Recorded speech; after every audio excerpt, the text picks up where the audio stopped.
এই, তুমি আগে আমার জাম্বুরা দুইটা খাও, তারপর আমি তোমার কলা খাবো। কেন? আগে আমার কলা খেলে কি হবে? না, আগে আমার জাম্বুরা খেয়ে আমার মনকে শান্ত করো, তারপর তোমার কলা খাবো। দেখো, এখন আমার কিছু খেতে ইচ্ছে করছে না, আমার কাজ আছে, আমায় কাজ করতে দাও। কি কাজ? কাজ পরেও করা যাবে, আগে আমারগুলো খাও, তারপর কাজ। জান্নাত কথাটা বলতেই ফাহিমকে প্রচণ্ড জোর করতে থাকে। ফাহিম ভীষণ বিরক্তি নিয়ে জান্নাতের দিকে তাকিয়ে আছে। জান্নাত সব সময় ফাহিমের সাথে এমন করে, কোনো কিছু করতে বললে সেটা তখনই করতে হবে, 1 মিনিট লেট হলে সেটা হবে না। জান্নাত নিজের দুটো জাম্বুরা নিয়ে ফাহিমের দিকে এগিয়ে এসে ফাহিমের চোখের দিকে এক দৃষ্টিতে তাকিয়ে আছে। জান্নাতের এমন চাহনি দেখে ফাহিমের রাগ উঠে যাচ্ছে। অফিসের প্রচুর কাজ পড়ে আছে তার, এই কাজের সময় জান্নাত এসে এমন করলে কেমন লাগে বলুন? ফাহিমকে নীরব দেখে জান্নাত খানিকটা গম্ভীর কণ্ঠে বলতে লাগলো, এমন হা করে তাকিয়ে আছো কেন? জাম্বুরাটা খেয়ে নিলে কি হয়? এমন ভাব করছো যে মনে হচ্ছে এই জাম্বুরার সাথে আমি বিষ দিয়ে এনেছি। বিষ দিয়ে না আনলে এমন করছো কেন? আমি বললাম তো পরে খাবো, এখন কাজটা শেষ করে নেই। পরে করব, পরে খাবো, এইসব বললে হবে না। তুমি জানো আমি লেট করা একদম পছন্দ করি না, এখনই খেতে হবে। আর যদি এখন না খাই তবে কি হবে? বেশি কিছু হবে না সোনা, তুমি যদি এখন আমার জাম্বুরা দুটো না খাও তাহলে এগুলি অন্য কাউকে দিয়ে দিব। জান্নাতের কথায় ফাহিম রেগে যায়। ফাহিমের জাম্বুরা অন্য কেউ খেয়ে নেবে মানে? ফাহিম জান্নাতের দিকে অগ্নি দৃষ্টিতে তাকালো। জান্নাত ফাহিমের দিকে তাকিয়ে মুচকি মুচকি হাসছে। জান্নাত জানে ফাহিম নিজের জিনিস কখনো অন্য কাউকে দিতে পছন্দ করে না। ফাহিম দুম করে জান্নাতকে অবাক করে দিয়ে জান্নাতকে নিজের বুকে টেনে নিল। জান্নাত ফাহিম এমন করে তাকে টেনে নিবে হয়তো আশা করতে পারেনি, তাই খানিকটা চমকে যায় জান্নাত। জান্নাতকে নিজের কোলের উপর বসিয়ে ফাহিম শক্ত করে জান্নাতকে নিজের বাহুডোরে আবদ্ধ করে নিল। জান্নাত কৌতূহলপূর্ণ দৃষ্টি নিয়ে ফাহিমের মুখের দিকে তাকিয়ে আছে। ফাহিম জান্নাতকে উদ্দেশ্য করে ফিসফিসিয়ে বলল, কি সমস্যা তোর?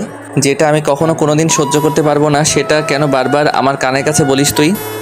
তাহলে আমার কথা কেন শোনো না? তাহলে আমার কথা কেন শোনো নাই?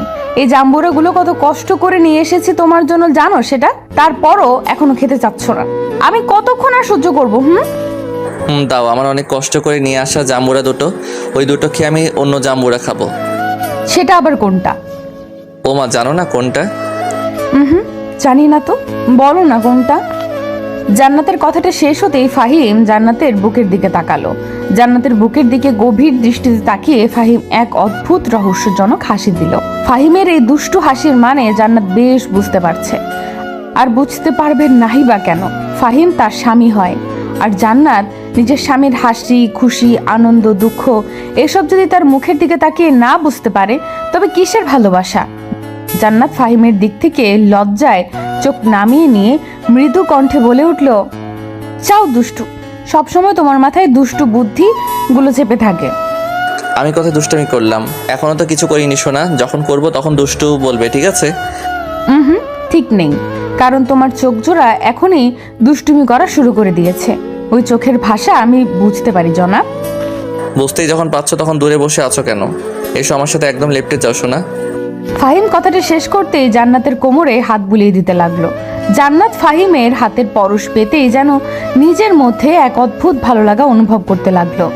জান্নাত ফাহিমের কাঁধের ওপর হাত রেখে শক্ত করে ফাহিমের কাঁধ ধরে আছে। ফাহিম জান্নাতের কোমরে হাত বুলিয়ে দিতে দিতে আলতো করে জান্নাতের ঘাড়ে, গলায় চুমু খেতে লাগলো। ফাহিমের ঠোঁটের পরশে জান্নাতের সারা শরীরে যেন বিদ্যুৎ বয়ে যাচ্ছে। ফাহিমের প্রত্যেকটা স্পর্শে যেন জান্নাত নিজের উপর নিয়ন্ত্রণ হারিয়ে ফেলছে। ফাহিমের নাকের গরম নিঃশ্বাস জান্নাতের ঘাড়ের উপর এসে পড়ছে। জান্নাত চোখ বন্ধ করে ফাহিমের ভালোবাসা অনুভব করছে। ফাহিম জান্নাতের ঠোঁটের দিকে তাকাতেই যেন নিজের উপর থেকে সম্পূর্ণ নিয়ন্ত্রণ হারিয়ে ফেলে। জান্নাতের ঠোঁটজোড়া ভীষণ রকম কাঁপছে। ফাহিম জান্নাতের ঠোঁটজোড়ার দিকে গভীর দৃষ্টিতে তাকাতেই দেখতে পেল জান্নাত তার নিচের ঠোঁটের উপরের ঠোঁটটা চেপে ধরে দাঁত দিয়ে কামড়ে ধরছে। ফাহিম আর অপেক্ষা করতে পারল না। জান্নাতের কোমরের উপর থেকে নিজের হাত সরিয়ে নিয়ে আলতো করে নিজের হাতটা জান্নাতের চুলের পেছনে নিয়ে যায়। জান্নাতের চুলগুলো আলতো করে ধরে ফাহিম নিজের ঠোঁটজোড়া জান্নাতের দিকে এগিয়ে নিয়ে যেতে লাগলো। এই মিষ্টি ঠোঁটের স্বাদ নেওয়ার জন্য ফাহিম সর্বদা ব্যাকুল হয়ে থাকে। ফাহিম নিজের ঠোঁটজোড়া একটু একটু করে জান্নাতের ঠোঁটের দিকে এগিয়ে নিয়ে আসতে লাগলো।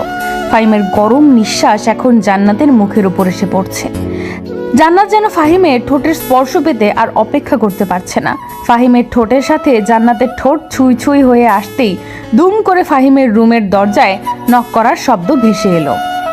দরজায় নক করার শব্দ পেতেই জান্নাত হকচকিয়ে ফাহিমের কোলের উপর থেকে উঠে দাঁড়িয়ে পড়ল। ফাহিম জান্নাতের দিকে কৌতূহলপূর্ণ দৃষ্টি নিয়ে তাকিয়ে আছে। এমন করে কেউ লাফিয়ে ওঠে নাকি? জান্নাত ফাহিমের দিকে শান্ত দৃষ্টিতে তাকিয়ে বলল, কেউ এসেছে, আমি দেখে আসছি। যাও। ফাহিম চরম বিরক্তি নিয়ে কথাটা বলে আবার নিজের ল্যাপটপের স্ক্রিনের দিকে তাকালো। আদর করার সময় কেউ এসে বিরক্ত করাতে যতটা না ফাহিম বিরক্ত হয়েছে, তার থেকে অনেক বেশি বিরক্ত হয়েছে জান্নাতের ব্যবহারে। এমনভাবে কেউ রিয়্যাক্ট করে মনে হয় যেন ফাহিম তার অপরিচিত মানুষ, কেউ দেখে ফেললে সমস্যা হয়ে যাবে।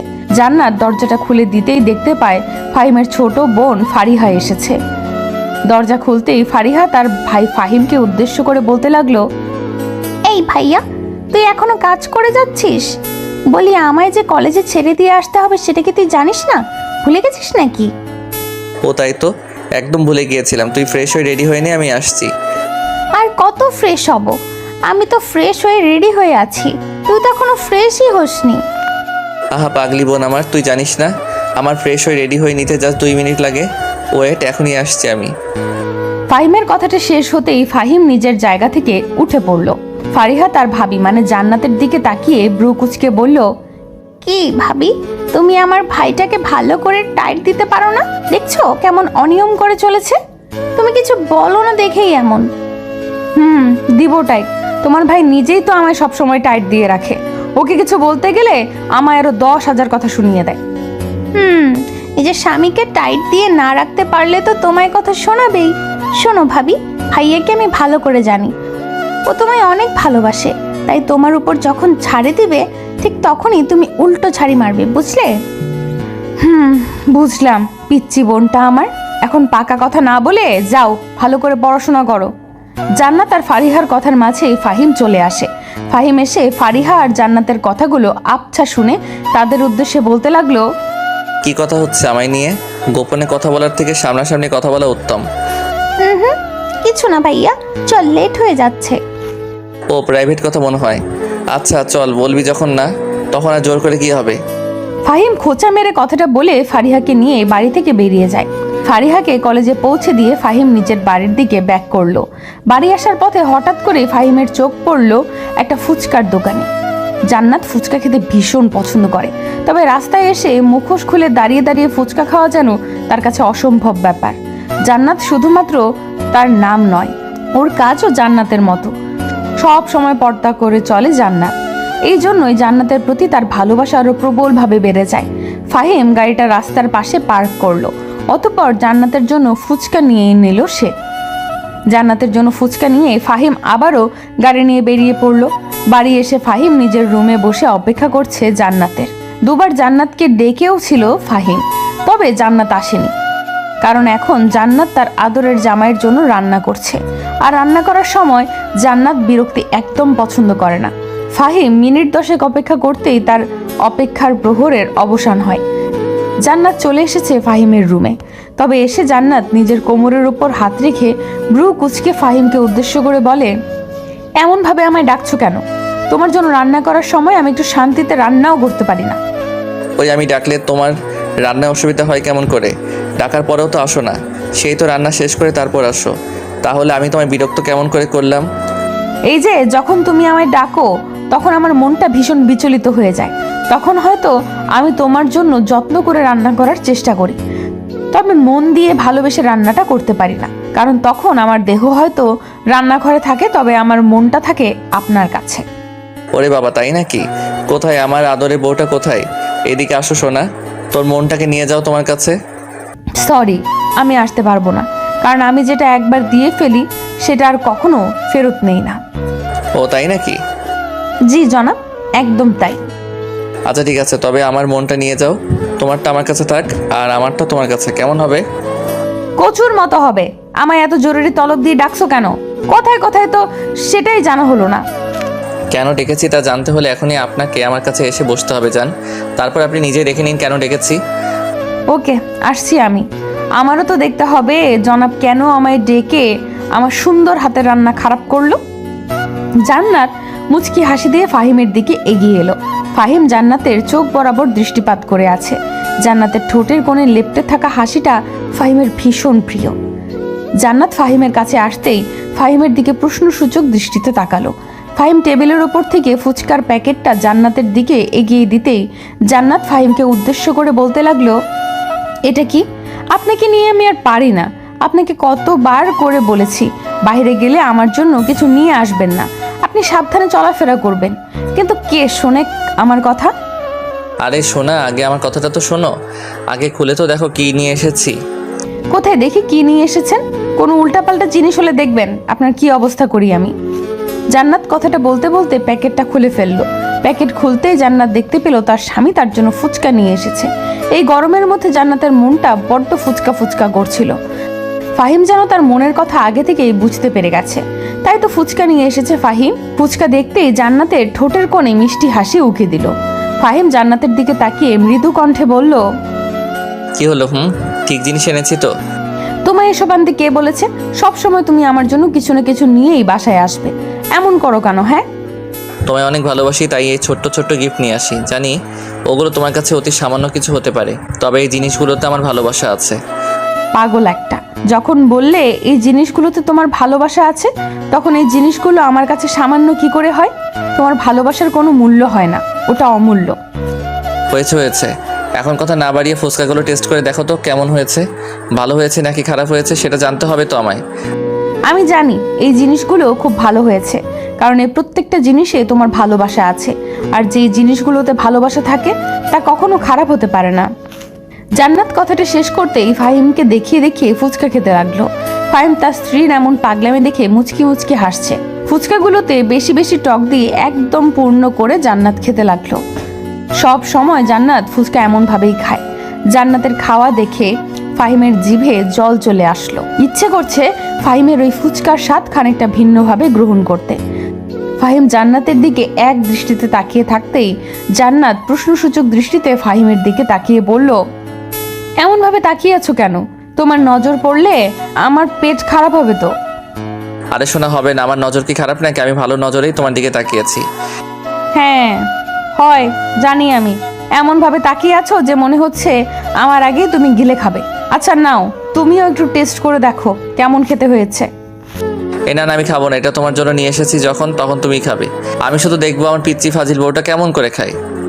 আচ্ছা ঠিক আছে, দেখো তবে। জান্নাত কথাটা বলতেই আবারও ফুচকা খেতে লাগলো। জান্নাত আপন মনে ফুচকা খেয়ে চলেছে, আর ফাহিম এক দৃষ্টিতে জান্নাতের দিকে তাকিয়ে আছে। একটু একটু করে জান্নাত সবগুলো ফুচকা খেয়ে নিল। ফুচকাগুলো শেষ করতে জান্নাতের মুখ ঝালে জ্বালা করছে। জান্নাতের ঝাল লাগছে এটা বুঝতে পেরে ফাহিম জান্নাতকে উদ্দেশ্য করে বলল, কি গো, খুব ঝাল লাগছে নাকি? প্রচুর ঝাল হয়েছে, আমার মুখ জ্বালা করছে ভীষণ। এখন কি করব? উফ, পানি দাও আমায়। পানিতে কি তোমার ঝাল কমবে? আমি কিন্তু তোমার ঝাল কমানোর ট্রিক্সটা জানি। কি ট্রিক্স? আমায় তাড়াতাড়ি দাও। উফ, কি জ্বালা গো। জান্নাত কথাটা শেষ করতেই ফাহিম দুম করে জান্নাতের ঠোঁটজোড়া নিজের দখলে নিয়ে নিল। নিজের ঠোঁট দিয়ে জান্নাতের ঠোঁটজোড়া শক্ত করে চেপে ধরলো ফাহিম। ফাহিমের ঠোঁটের পরশ পেতেই জান্নাতের মুখ জ্বালা একদম বন্ধ হয়ে যায়। জান্নাত বুঝতেই পারলো না কি এমন জাদু আছে ফাহিমের ঠোঁটে, যা নিজের ঠোঁটের সাথে ছুঁয়ে দিতেই জান্নাতের মুখের সকল ঝাল উবে গেল। কিছু সময় লিপকিস করার পর ফাহিম জান্নাতের ঠোঁটজোড়া ছেড়ে দিল। জান্নাতের ঠোঁটজোড়া ছেড়ে দিতেই ফাহিম জান্নাতকে উদ্দেশ্য করে বলল, কি গো, তোমার ঝাল কমেছে কি, নাকি আরো গভীরভাবে চুমু দিতে হবে? ছি ছি ছি, তুমি এত বড় দুষ্ট! আমার ঝাল কমানোর নাম করে তুমি নিজে ফুচকার স্বাদ নিয়ে নিলে। ও মা, তুমি জানো না সখী টেক অ্যান্ড গেট, অর্থাৎ তুমি যা দিবে ঠিক তাই পাবে। আমি বিনিময়ে বিশ্বাসী। ফাহিমের কথাটা শেষ হতেই জান্নাত ফাহিমকে জড়িয়ে ধরলো। ভালোবাসা সত্যিই সুন্দর।